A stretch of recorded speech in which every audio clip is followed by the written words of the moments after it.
Good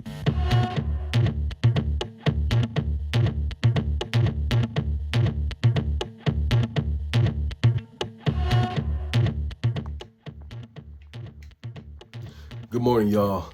Amir Shakur here. Just wanted to take a moment to talk to you about an ongoing incident in our communities, and just wanted to talk about the growing concern that we have. First, to start, it's one individual who in his group who are cyberbullying, threatening, harassing, even up to the point of physical harassment of people in the community, including elderly, I should say, some of our seniors, women who can't defend themselves, and children. This person is increasingly getting more violent. It's getting more louder. The noise level is getting higher. Yesterday there was an incident at the township to where this person was on a live, right? And he threatened to smack this young lady, and this young lady walks with a cane, and she has a physical ailment as a result of a brain tumor which she suffered. Threatened to smack her after she said some things in retaliation of her being cyberbullied by this individual.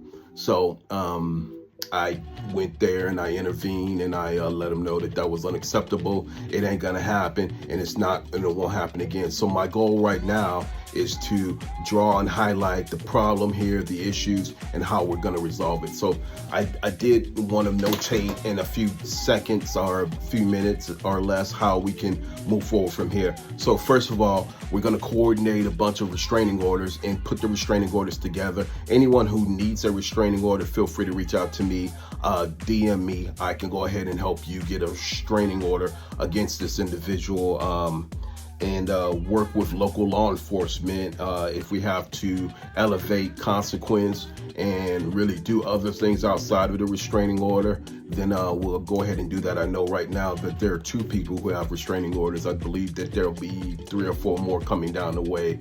The next thing is I want, if you are a individual female and you feel like you have been threatened, harassed, cyberbullied, or even a threat of physical retaliation against this person, please feel free to reach out to me and DM me, and we'll let it be known. And we'll see again. We'll work with law enforcement, including the Illinois Attorney General's office, to see what we can do in order to alleviate some of these concerns and address them on a global level. The next thing that I want to do is people's personal information of statistics, where things like that have been shared by this individual in his group. It's called INA. His name is Jedidiah Brown.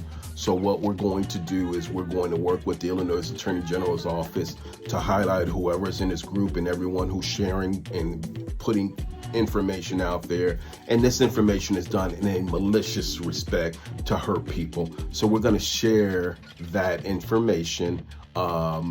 He does have a YouTube page, so if any information has been breached on YouTube, please send me a video shot of that, and we'll work with YouTube to shut his page down.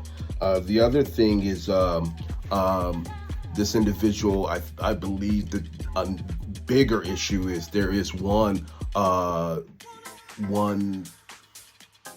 city or village, or city, I should say, who has given this person unfiltered access, and it's become an issue. I believe it's the reason why he's become who he is, and that's Harvey, Illinois, and Mayor Christopher Clark. This person, because of his proximity to Mayor Clark, he feels like he's in Braden now, and the noise level is getting louder.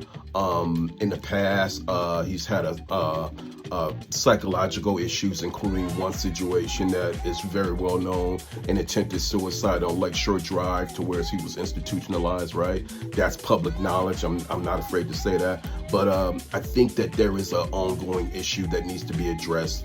And because of that, I don't want to take anything for granted to say that this person is not a growing danger.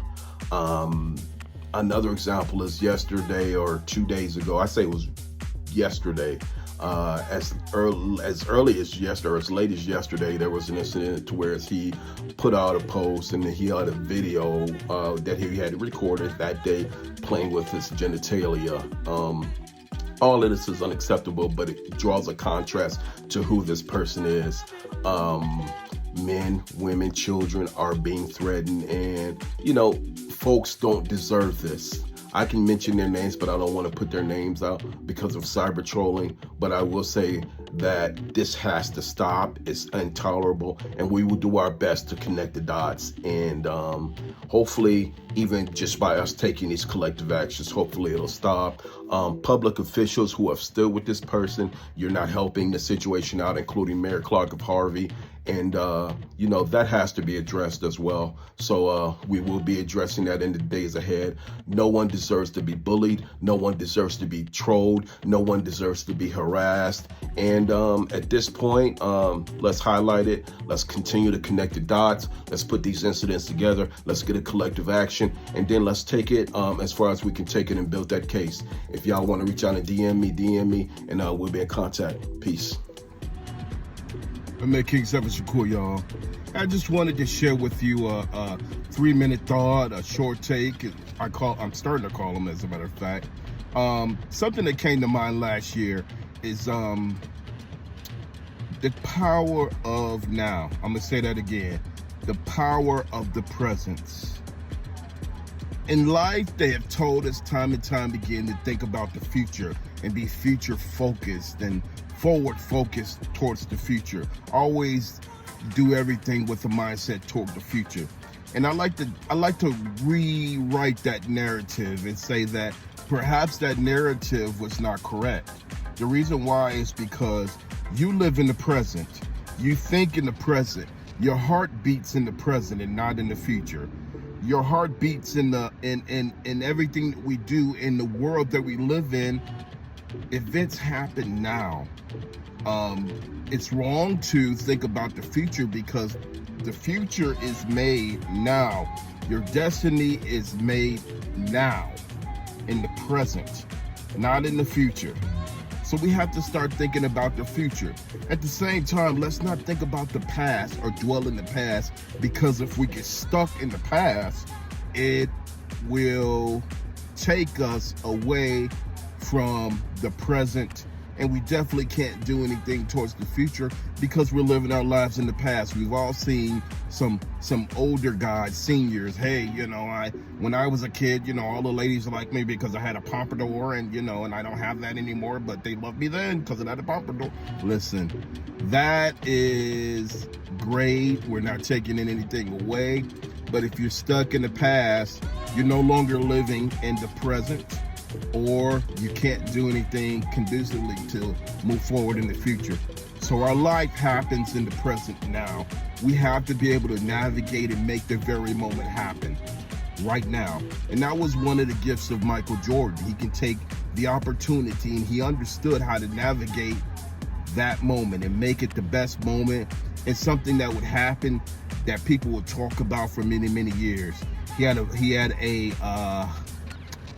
a critical thought process, discipline, and training that allowed him to navigate and make that now happen. Now is something that I wish I could tattoo onto my chest or keep it on a card or something like that, because now is very important. That's how much important it is. So let's live in the now. Let's make the now happen. Let's start whatever we want to do today, right now. Don't wait next month, next year. Let's do it now. All right? The power of now. Hopefully, let me know what y'all think. Give me some feedback. Hopefully y'all like it. Peace.